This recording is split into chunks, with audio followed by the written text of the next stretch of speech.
Ooh, assume the position. Ooh. Right, let's do this.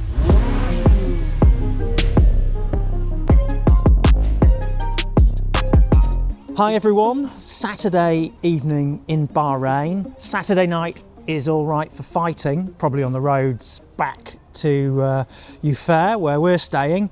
Also on track today, it's been an eventful day, particularly in qualifying. A McLaren on pole position, a McLaren some distance from pole position. So yeah, Oscar Piastri on pole, Lando Norris less so. So what is going on? Yeah, we were very much expecting our McLaren 1-2, so for them to be so far apart is quite puzzling. Piastri was imperious, I thought, all the way through qualifying, and Lando Norris, it's not like he made one single mistake, he just missed some pace overall. He just felt, I'm too slow, it's all on me, and he was very dejected, probably the most dejected I've seen him in a while. We know how, how self-critical he is, but he's quite puzzled because it's not just a single error, it's, my team is faster, and this is a bit of a concern, of course. In another life, he could have been a Catholic priest with his penchant for self-flagellation, couldn't he, the poor chap? But yes, very downcast. Not the only downcast person in the media pen after qualifying, but we'll come back to that later because there's quite a lot of stuff going on, as well as a lot of biting insects going on. A lot of flies, yeah. Absolutely. The pestering Lewis Hamilton all through his press conference the other day. We'll come back to him later. Andrea Stella was quite loquacious about the disparity, wasn't he? Yeah, as you would expect, he protected Norris, saying we have heard from Norris just how hard the car is to drive for him, and he's having to adjust. And this is also McLaren's responsibility to make a car that's a little bit more comfortable for him, so he doesn't have that situation. Which is what you would expect him to say, of course. But yeah, still, Piastri is probably a shoe-in to win tomorrow, and he might be able to go on a run. So it's definitely up to Norris to put a halt to that. Be interesting to see how it pans out. There was a late development, fortunately not as late as some developments have been over the past couple of years. Both Mercedes penalised by place, so George Russell initially P2, Andrea Kimi Antonelli initially P4. Penalised the place because they were out of the garage too soon after the Esteban Ocon related pause. And it's quite an interesting little mea culpa. We're back on the Catholic priest and flagellation again. A mea culpa from Mercedes got them sort of excused, didn't they? Yeah. Team manager Ron Meadows not in Bahrain. Andrew Shovlin threw himself under the bus, didn't he? Yeah, nice of him. That's leadership for you. You have to sort of own up for those mistakes. So he took the responsibility of sending the cars out. He saw estimated restart time, and then gave the signal for the drivers to head out. But obviously you can't do that. You have to wait until there's an actual restart time confirmed, and then you can head out towards the end of the pit lane, because obviously now they were ahead of the queue where they shouldn't have been allowed to. So and got an advantage. Yeah. A case of premature ejection from the garage there. Another penalty that was a little bit late in the day, Nico Hülkenberg, who transgressed track limits at turn 11 in Q1. That wasn't detected until Q2, by which time Alex Albon had been eliminated in Q1. James Vowles had a bit of a Vowles movement, didn't he, over that? He's not very happy. It's not going to be the only pun of this video, is it? No. Yeah, he was very upset about it because he argues the FIA does have the technology. They have people back in Geneva in the bunker. The VAR equivalent. Why wasn't this picked up?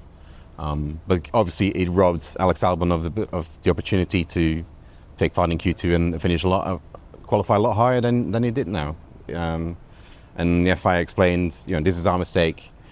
Turn 11 where Hülkenberg went off was not one of our focus areas, and we just didn't see it in time.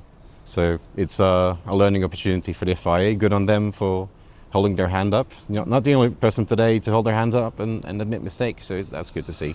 Indeed. Someone who didn't make any mistakes today, Pierre Gasly, now P4. Remarkable performance from the Alpine. Jack Doohan also just on the cusp of getting into Q3 as well, so pretty good job by them. Yep. But an interesting lap characteristic for that car, isn't it, that suggests where the weakness lies. Yeah, very quick in the sector 2, so the twisted bit, very strong in that. Not so much in the straights. You can argue is that the car, is that the engine? Well, yeah, I think it's pretty obvious what the GPS trail says, but yeah, very good lap by Gasly. I spoke to the team about it. They said they weren't actually that surprised that he could do that. They felt the pace was in the car, just a matter of extracting it. And obviously the driver doing a very good lap as well. So definitely very much needed for that team after quite a tough start to the year so far.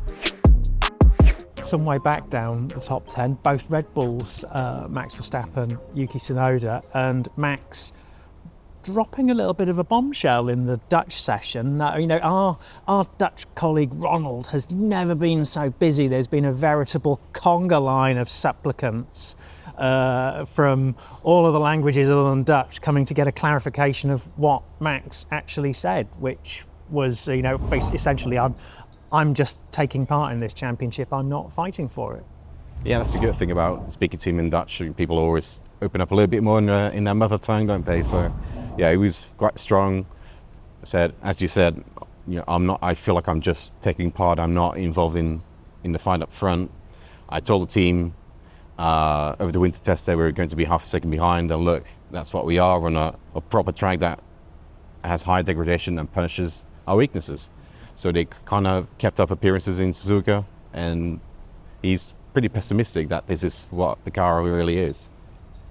Yeah, it's not good, is it? And it was quite unusual to see Max in the bit of the pen where I was standing, which is the sort of the also-ran area where the written media get to speak to the drivers once they're utterly exhausted and fed up with speaking to the TV people. But he was sort of moderately loquacious, but not as loquacious as he was subsequently to the Dutch media. But you know, he's pretty good. I think, yeah, he's almost checked out. And he is saying, you know, I said the car was half a second off in pre-season testing, and now I can do the I was right dance.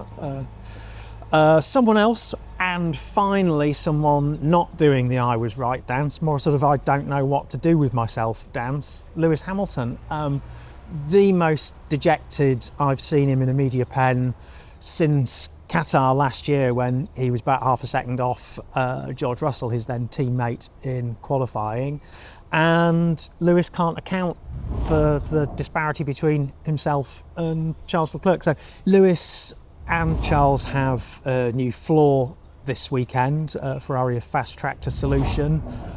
It seems to be working, but not enough. I think Charles spoke about that after qualifying. He also said a more extreme setup that he's adopted, but requires a particular driving style. The car's not good on the used tyres. So, but that to me is the most alarming bit. The floor is working, but we're still way off. Yes. It would have been better if the floor wasn't working, and yeah, you could see that, you know, there's still quite a bit of potential there. But if they're still as far off as they were before the weekend, that's not necessarily a good sign. Well, that's it from us for tonight, because we're actually being swarmed by these biting insects, a little bit like we're going to be swarmed by people coming over from the causeway from Saudi Arabia every night on the way home. So we'll be back tomorrow with facts and updates from hopefully a very exciting Bahrain Grand Prix.